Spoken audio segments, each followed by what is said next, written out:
नमस्कार, मैं कविता जोशी आप सभी का स्वागत करती हूं हमारे YouTube चैनल आह्वान पर। आइए सुनते हैं आज की प्रमुख राजनीतिक खबरें। यूपी विधानसभा चुनाव में जातीय जनगणना बन सकती है एक बड़ा मुद्दा। इस मुद्दे पर भाजपा का सहयोगी दल जनता दल यू मोर्चा खोले हुए है। साथ ही विभिन्न राज्यों के क्षेत्रीय दल भी आवाज उठा रहे हैं। जातीय जनगणना का मुद्दा ओबीसी से जुड़ जाने के कारण इसका खासा असर हो सकता है, खासकर उत्तर प्रदेश में, जहां ओबीसी की राजनीति चुनाव में बड़ी भूमिका निभाती रही है। जम्मू कश्मीर हुर्रियत कॉन्फ्रेंस के दोनों धड़ों में प्रतिबंध लगा सकती है मोदी सरकार।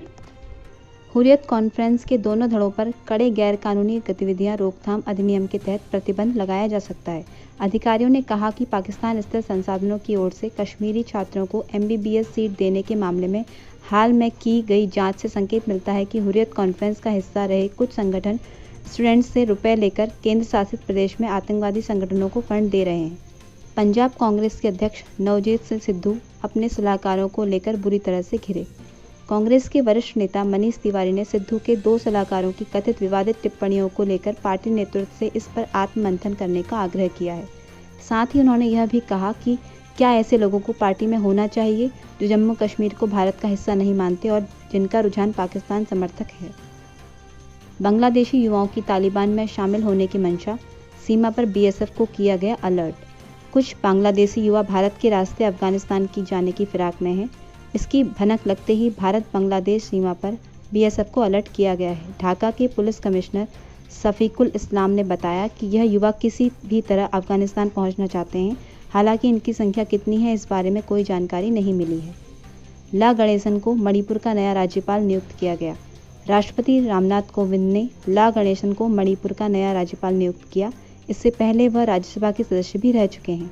ला गणेशन तमिलनाडु भारतीय जनता पार्टी के अध्यक्ष पद पर भी काम कर चुके हैं और इसके बाद उन्होंने भाजपा में कई अलग अलग पदों पर काम करके पार्टी को मजबूत करने का काम किया है। महाराष्ट्र कांग्रेस में पार्टी के अंदर मची अंदरूनी कलह, अपने ही मंत्री को हटाने के लिए लिखा पत्र। कांग्रेस नेता आशीष देशमुख ने मुख्यमंत्री उद्धव ठाकरे को चिट्ठी लिखकर मंत्री सुनील केदार को कैबिनेट से हटाने की मांग की है। देशमुख ने आरोप लगाया कि सुनील केदार ने अपने खिलाफ चल रहे एक केस में अपने दोस्त को ही सरकारी वकील बनाया है। उन्होंने यह भी कहा है कि वकील प्रदेश कांग्रेस की लीगल सेल का प्रमुख रह चुका है, इसलिए यह मामला कन्फ्लिक्ट ऑफ इंटरेस्ट का है। महाराष्ट्र ED ने मनी लॉन्ड्रिंग मामले में कुंदन सिंधे और संजीव पलांडे के खिलाफ दर्ज की चार्जशीट। प्रवर्तन निदेशालय ने कथित मनी लॉन्ड्रिंग मामले में महाराष्ट्र के पूर्व गृह मंत्री अनिल देशमुख के सहयोगी कुंदन सिंधे और संजीव पलांडे के खिलाफ चार्जशीट दायर की है। इससे पहले अनिल देशमुख को 5वीं बार ED का नोटिस भेजा गया था। उन्होंने ED के सामने पेश होने से इनकार कर दिया। ED अनिल देशमुख के घर और दफ्तर में छापेमारी कर चुकी है।